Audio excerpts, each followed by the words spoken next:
Subscribe to Storylab for more stories. Now let's begin this one. Chapter 1. The Perfect Facade.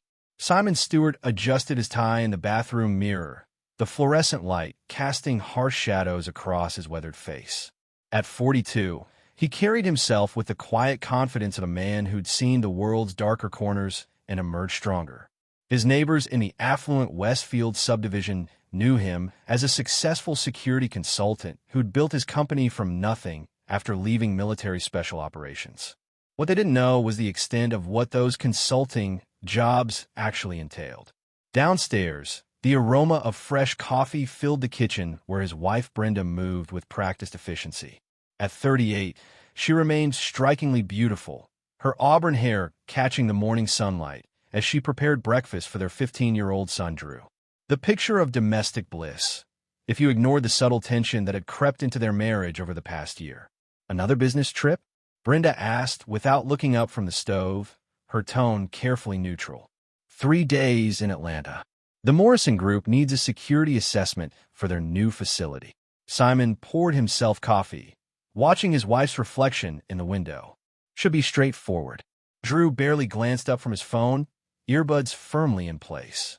The teenager had inherited his mother's striking features, but his father's calculating eyes, a combination that made Simon both proud and wary. "I'll be back Friday evening," Simon continued, studying Brenda's face for any reaction. There it was, the slightest relaxation of her shoulders, quickly masked. "Drive safely," she said, finally meeting his eyes with a smile that didn't quite reach hers. Simon kissed her forehead, the gesture automatic after 18 years of marriage. As he grabbed his keys, he caught Drew watching them with an expression that seemed older than his years. The truth was, Simon hadn't been entirely honest about his plans. His company, Apex Security Solutions, did legitimate work, but also provided more specialized services for clients who needed problems to disappear permanently.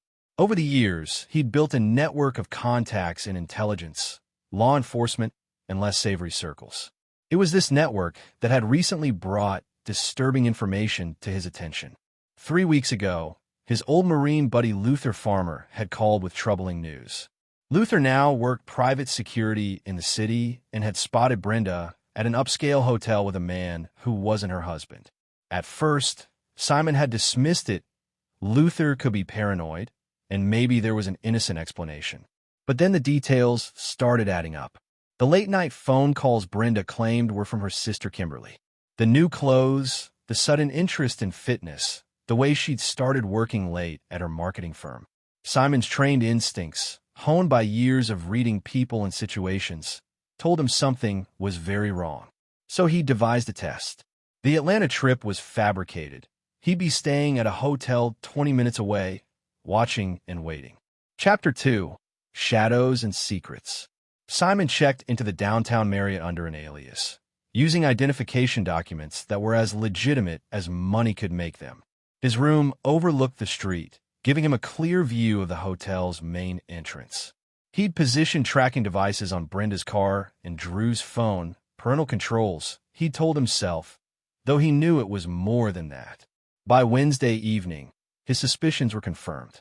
Brenda's car had made regular trips to a high-end apartment complex on the east side of town, the same complex where Frank Weaver lived. Simon knew Frank peripherally, a smooth-talking financial advisor who'd been courting Apex Securities business for months. 40 years old, divorced, with the kind of practice charm that appealed to women feeling neglected in their marriages. Simon had always found him slimy, but he'd never imagined the man would be bold enough to pursue his wife. Through careful observation and a few well-placed bribes to building security, Simon learned that Brenda had been visiting Frank's apartment regularly for nearly 6 months. The affair was serious, not just a fling. What truly chilled Simon to the bone was what he discovered on Thursday night. Using surveillance equipment that technically didn't exist, Simon had placed listening devices in Frank's apartment during one of his business meetings. The recording from that evening made his blood run cold. "We can't keep this up forever," Brenda's voice strained with emotion. "He's starting to suspect something." "Then we need to accelerate our timeline," Frank replied. "My contact says it can look like a home invasion gone wrong. Professional work? No questions asked. What about Drew? We'll send him to stay with your sister for the weekend. Natural enough, you'll need time to grieve. Simon sat in his hotel room, listening to his wife and her lover plan his murder, feeling something cold and final settle in his chest. The woman he'd loved, the mother of his child, was willing to have him killed for a life with another man. But the conversation continued, and what he heard next was even worse. The insurance money alone is $3 million, Frank said. Plus his business assets, the house, everything. We'll wait a respectable amount of time, then get married. Drew will never suspect. What if he doesn't want to come with us when we move to Costa Rica? Frank's laugh was ugly. He's 15. Kids adapt. And if he doesn't, well, accidents happen. Simon's hands trembled as he turned off the recording. They weren't just planning to kill him. They were prepared to eliminate his son if he became inconvenient. The old Simon, the man who'd fallen in love with Brenda's laugh and dreamed of growing old together, died in that hotel room. What remained was something harder, colder, a predator who'd just identified his prey. Chapter 3. The Setup. Simon returned home Friday evening as promised, carrying flowers and wearing a smile that felt like broken glass in his mouth. Brenda greeted him with enthusiasm that might have seemed genuine to someone who hadn't heard her planning his death. "How was Atlanta?" she asked, accepting the roses with what appeared to be genuine pleasure. "Productive. The Morrison Group was impressed with our preliminary assessment." Simon set down his briefcase, watching Drew emerge from the kitchen with a sandwich. "How was school this week, son?"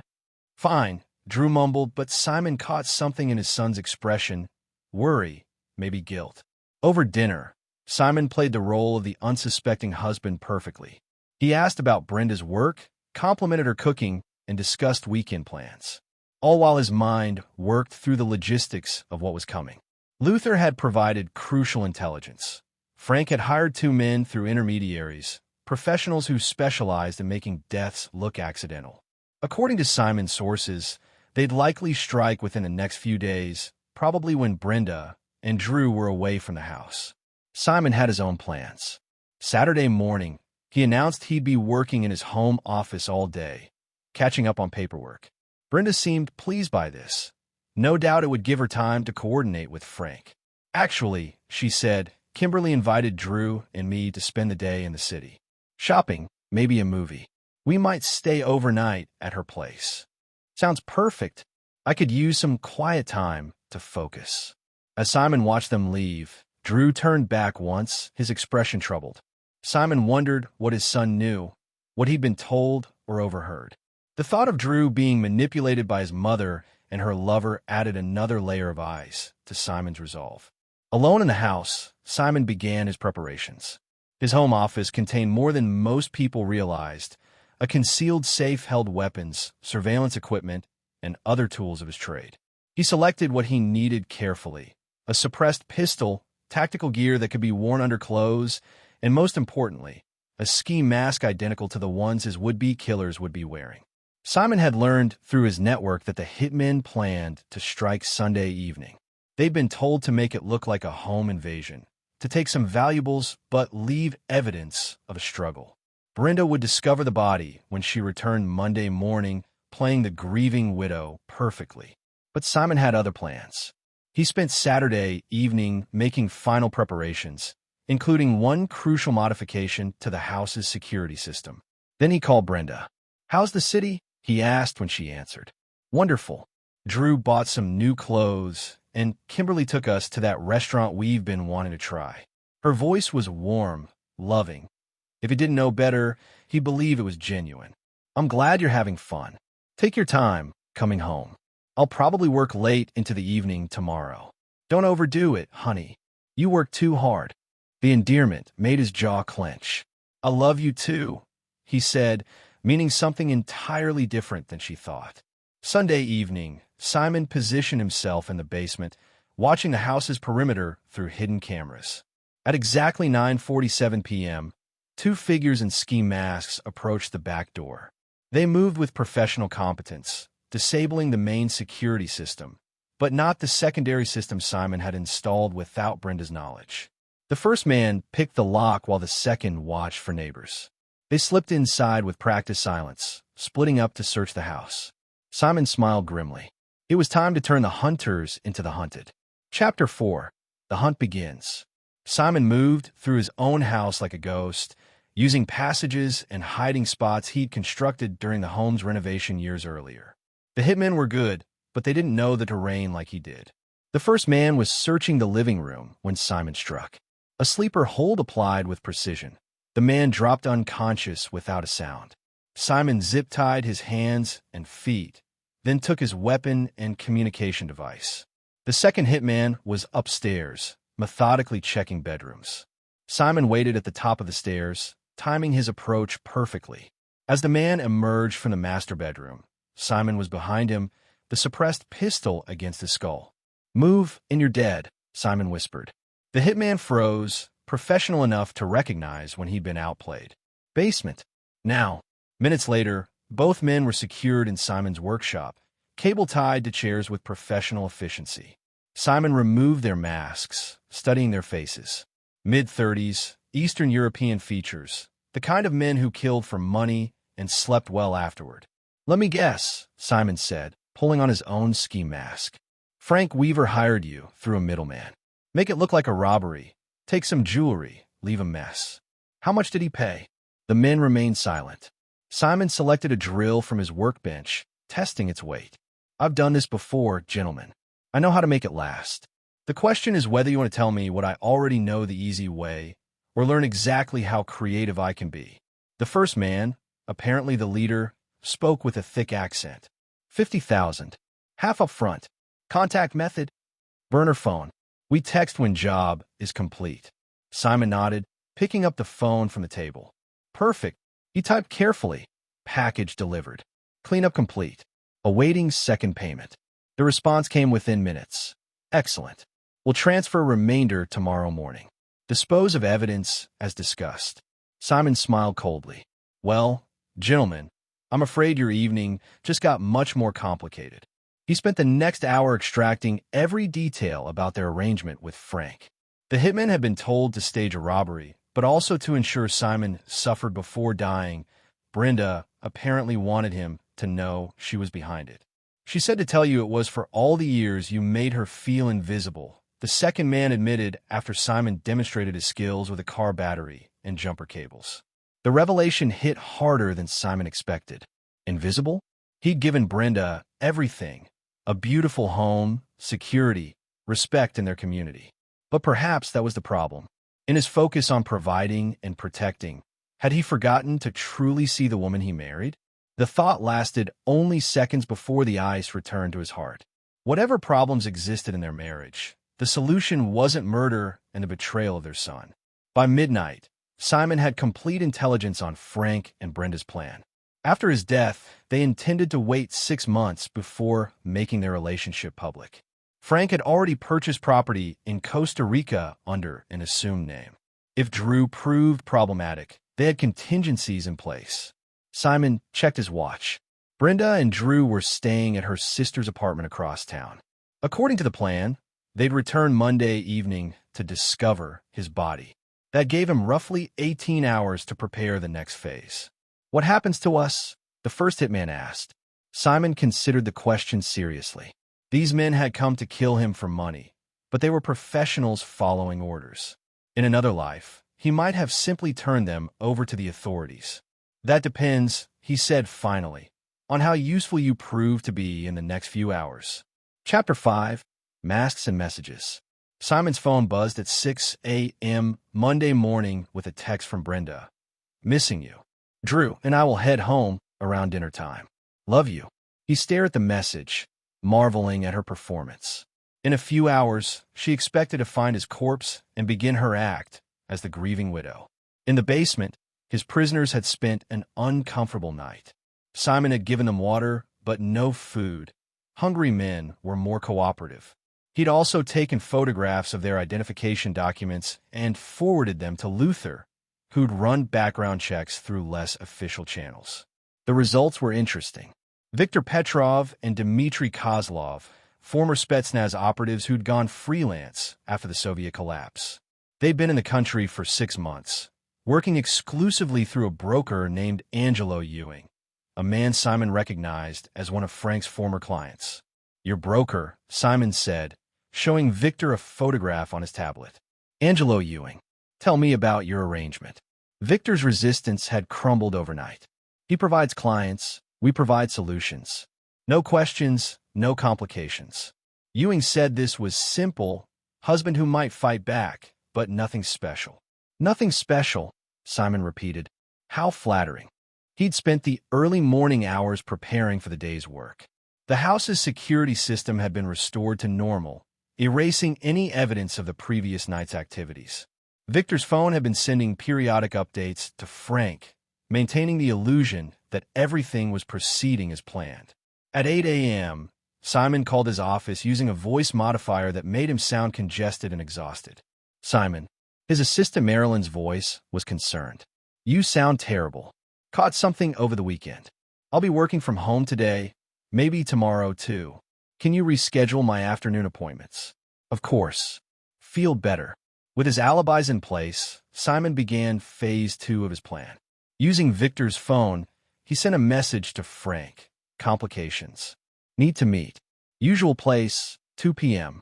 The usual place was a warehouse district where Frank conducted some of his less legitimate business. Simon had been surveilling the location for weeks, understanding its layout and vulnerabilities. Frank's response was immediate. "What complications? Stick to the plan. Police were in neighborhood last night. Need new disposal method. Must meet or abort." A longer pause, then, "Fine. 2 p.m. This better be worth the risk." Simon smiled.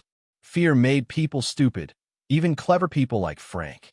He spent the morning hours preparing his equipment and briefing his unwilling assistants. Victor and Dmitri would play crucial roles in the afternoon's performance, if they wanted to live to see Tuesday. "You're both dead men," Simon explained matter-of-factly. "Your broker will have you killed whether this job succeeds or fails. Too much exposure. But work with me, and I can offer you something your employer can't. A future." He showed them falsified documents, new identities, travel papers, bank account numbers. "Complete this task, as I direct, and these become real. Refuse, and I'll bury you in concrete foundations that won't be discovered for decades." By noon, everything was in place. Simon donned his tactical gear and ski mask, checking his appearance in the mirror. He looked exactly like what Frank expected to see, a professional killer reporting on a successful job. The warehouse meeting was set for 2 p.m., but Simon arrived early to position himself. Through his scope, he watched Frank's car pull up exactly on schedule. The man looked nervous, checking his surroundings repeatedly before entering the building. Simon's phone buzzed with a text from Brenda, "Running a bit late. Drew wanted to buy you a surprise. Should be home by 7. Can't wait to see you." He stared at the message for a long moment. Even now, with everything he knew, part of him wanted to believe there was some explanation, some way this could all be a misunderstanding. Then he remembered the recording of her voice planning his death, and his resolve hardened. Chapter 6. The Performance. Frank paced nervously in the empty warehouse, checking his watch repeatedly. At exactly 2:15, a figure in black tactical gear and a ski mask emerged from the shadows. "You're late," Frank said, trying to project authority but failing to hide his nervousness. "Had to be careful. Police activity," Simon replied, modulating his voice to match Victor's accent. "Job is complete, but we have problem." "What kind of problem?" Simon pulled out his phone, showing Frank a photograph he'd staged that morning. The living room of his house, overturned furniture, broken glass, but no body visible. Target was not where expected. Had to improvise. Body is hidden, but cleanup will take longer. Frank's face went pale. "Hidden where?" "Basement workshop. Secure location, but disposal must wait until police patrol patterns change." "The police weren't supposed to be involved until tomorrow," Frank snapped. "My wife is coming home tonight." Simon felt cold satisfaction at Frank's slip, "my wife." The man couldn't even wait until Simon was cold before claiming ownership. "Change of plans," Simon continued. "Need wife away from house for additional 24 hours. Can you arrange?" Frank ran his hands through his hair, thinking quickly. I'll call her. Family emergency or something. But this is getting complicated. Complications cost extra. How much extra? Another 50, plus new phones for everyone involved. Frank's jaw tightened, but he nodded. Fine, but I want this finished tomorrow. No more delays. Understood. One more thing. Need confirmation that boy will not be problem later. What do you mean? Simon stepped closer, letting menace creep into his voice. Smart kid. Asks questions. What if he remembers things he should not? Frank was quiet for a long moment. Handle it if necessary. Make it look accidental. There was confirmation that Frank was willing to kill Drew to protect their secret. Simon had hoped his son might be spared in their calculations, but clearly that wasn't the case. Will cost extra, Simon said. Whatever it takes. Just clean up this mess. Simon nodded and melted back into the shadows, leaving Frank alone with his paranoia. Phase 2 was complete. Outside the warehouse, Simon quickly changed clothes and drove to a secondary location where Luther was waiting with equipment. His old friend had been skeptical of the plan at first, but the recordings of Brenda and Frank's conversations had convinced him. You sure about this, brother? Luther asked as they reviewed the evening's timeline. Once you cross this line, there's no going back. They crossed the line when they decided to kill me and possibly my son, Simon replied. I'm just responding in kind. What about Drew? Kid doesn't deserve to get caught in the middle of this. Simon's expression softened slightly. Drew is innocent. Whatever happens, he'll be protected. By 6 p.m., Simon was back in position. Frank had successfully convinced Brenda to stay another night at her sister's, claiming he needed more time to prepare the house for her return. Brenda's responses showed frustration but compliance. Simon's phone rang, Drew calling from his aunt's apartment. Hey, Dad. Mom says we have to stay another night because of some work thing with Uncle Frank. That's weird, right? Simon's blood chilled. Drew knew about Frank, knew enough to find it strange that Frank would be involved with house preparations. What do you know about Uncle Frank, son? A pause. Mom's been talking to him a lot lately. She said he's helping with some surprise for you, but I don't know. Something feels off. Simon closed his eyes. His son's instincts were sharp, too sharp for his own safety. Drew, listen to me carefully. Do exactly what your mother says tonight. Don't ask questions, don't leave your aunt's apartment, and call me if anything strange happens. Can you do that? Dad, you're scaring me. Just be careful, son. I love you. As Simon hung up, he realized the true scope of the trap he was walking into. It wasn't just about revenge anymore. It was about saving his son from parents who'd proven they were willing to kill their own family for money and freedom. Chapter 7. The Revelation. At 7:30 p.m., Simon's doorbell rang. Through the security monitor, he saw Frank standing on his front porch, looking nervous but determined. This wasn't part of the plan they discussed. Simon opened the door, his face a mask of pleasant surprise. Frank, what brings you by? Brenda asked me to check on you. She's worried because you haven't been answering your phone. A lie, of course. Simon's phone had been functioning perfectly and Brenda hadn't called. Come in, Simon said, stepping aside. Want some coffee? Frank entered, his eyes immediately scanning the living room. Simon watched him take note of the perfect orderliness. No signs of struggle, no indication that anything violent had occurred. Place looks good, Frank said carefully. Very clean. I've been organizing all day. Brenda's been after me to declutter the office. Frank's confusion was evident. According to his hired killers, Simon should be dead, the house should be ransacked, and there should be clear evidence of a home invasion gone wrong. Actually, Frank said, I wanted to talk to you about something. Business opportunity that might interest you. Simon poured 2 cups of coffee, handing one to Frank. I'm listening. There's a group of investors looking for security consulting in South America. Costa Rica specifically. Big money, long-term contracts. Sounds interesting. When would this start? Soon. Very soon. Might require relocating, though. Fresh start, you know. Simon nodded thoughtfully. Brenda and I have talked about travel more. Drew's almost old enough for boarding school. Frank's relief was palpable. Exactly. The timing could work perfectly. They sat in the living room, two men having a perfectly normal conversation about a business opportunity that would take Simon far from home. Far enough that his disappearance might go unnoticed for crucial weeks. "Frank," Simon said casually, "how long have you been planning to steal my wife?" Frank's coffee cup shattered on the hardwood floor. "I'm sorry, what did you say?" Simon set down his own cup and looked directly at Frank. 6 months, according to my information. The affair, the late-night calls, the hotel meetings. Did you really think I wouldn't notice?" Frank's face cycled through emotions: surprise, fear, defiance, and finally calculation. "Simon, I think there's been a misunderstanding." "No misunderstanding. I know about the hitmen you hired. I know about your plan to kill me and frame it as a home invasion. I know about your backup plan to eliminate Drew if he becomes inconvenient." Frank stood slowly, his hand moving toward his jacket pocket. "I wouldn't," Simon said quietly. "Victor and Dmitri are very disappointed in your hiring practices. They're downstairs if you'd like to apologize personally." The color drained from Frank's face. "That's impossible. They completed the job. I got confirmation." "You got what I wanted you to get." Simon stood as well, his posture relaxed but ready. "Did you really think you could hire killers to murder someone in my profession and not have it go badly for you?" Frank's hand was definitely moving toward a weapon now. "The interesting thing," Simon continued conversationally, "is that I might have been willing to let you have her. Our marriage wasn't perfect. People grow apart. But planning my murder? Threatening my son? That crosses a line you can't uncross." Frank drew a pistol with desperate speed, but Simon was already moving.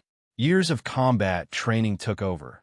Frank's gun hand was twisted behind his back, the weapon clattering away, and Frank himself forced to his knees in seconds. "This is how it's going to work," Simon said, applying pressure to Frank's trapped arm. "You're going to call Brenda and tell her there's been a change of plans. She needs to come home tonight, alone. No Drew, no delays. Go to hell." Simon increased the pressure until Frank gasped in pain. "Victor and Dmitri had very specific instructions about what to do with you if you didn't cooperate. They're creative men with time on their hands." Chapter 8, the final act. At 10:47 p.m., Brenda's car pulled into the driveway. Simon watched from the window as she sat for a moment, checking her phone one final time before stepping out.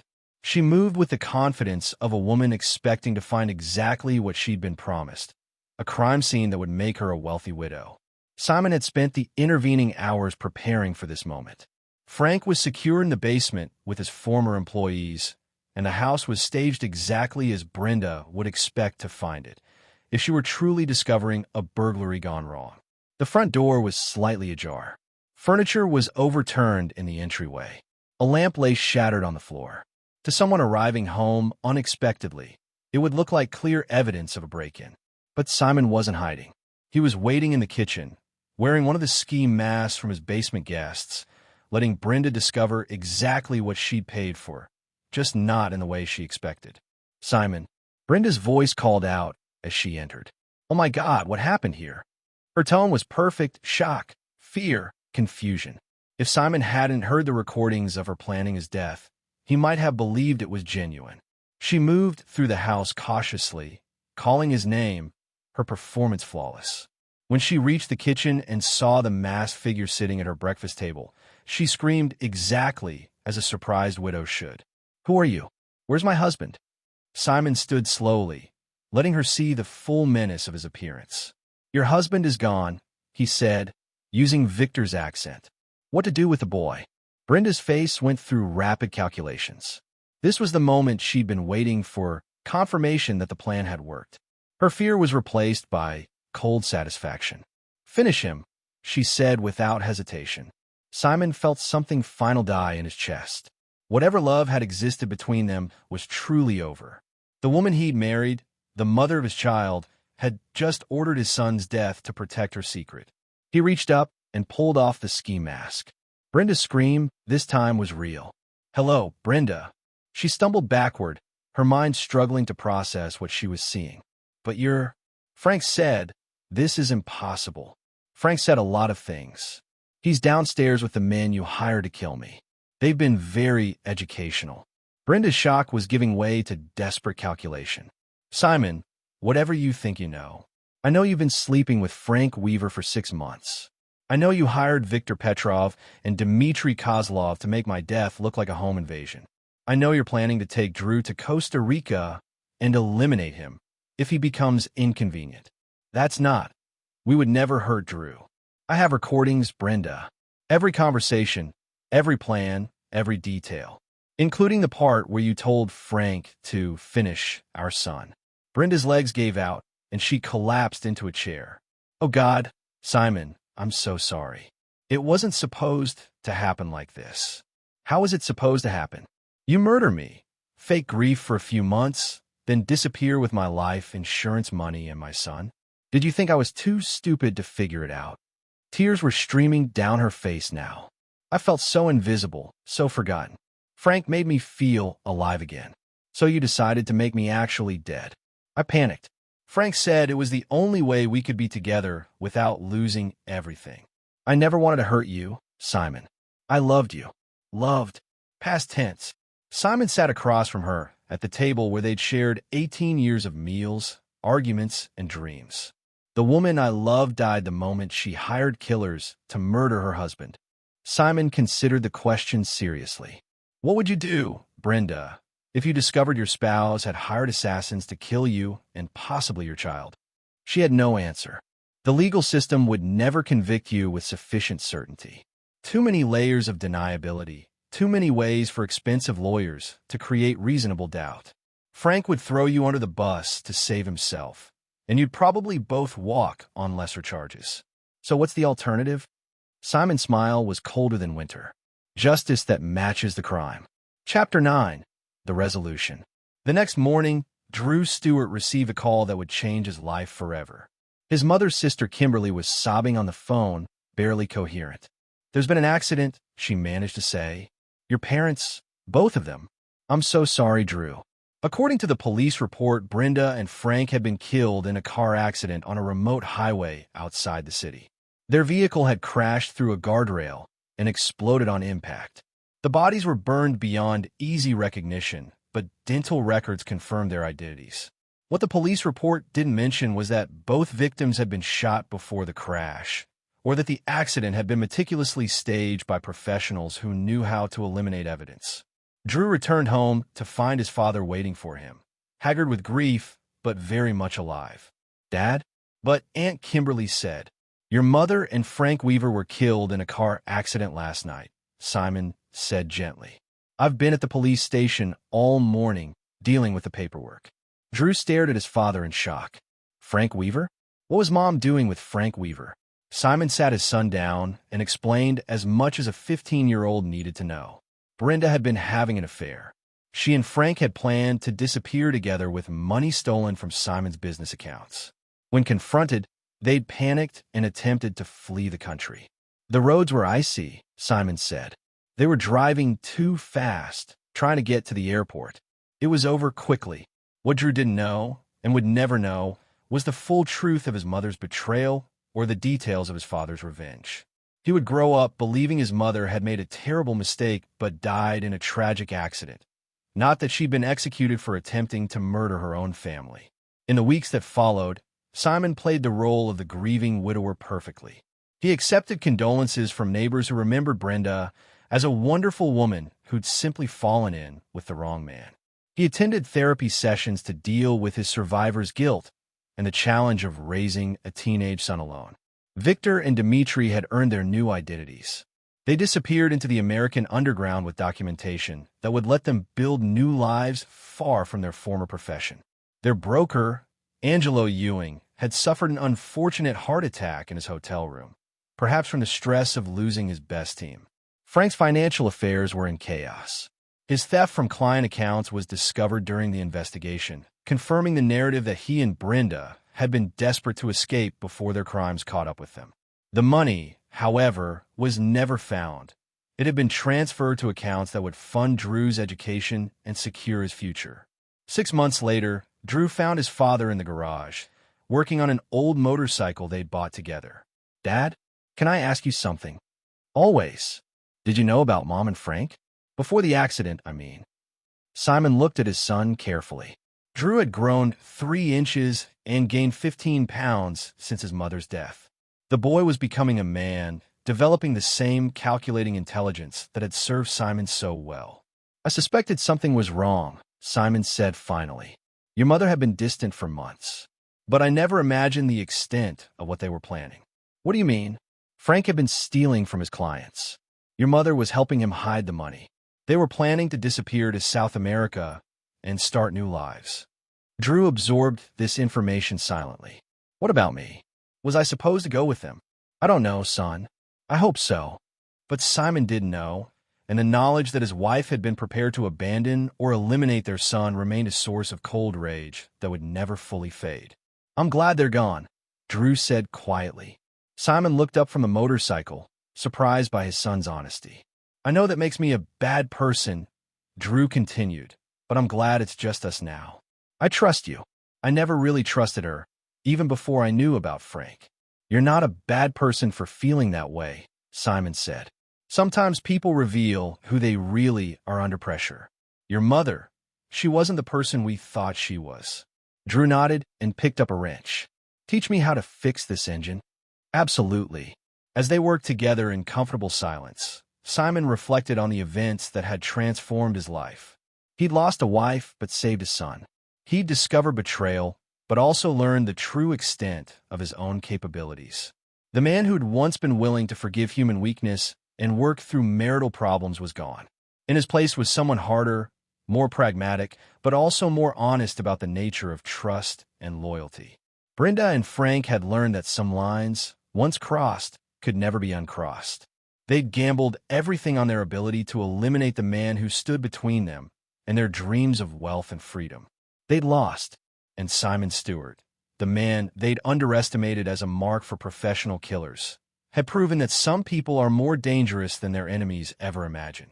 The mask of suburban respectability had hidden a predator who, when threatened, was willing to do whatever was necessary to protect what mattered most.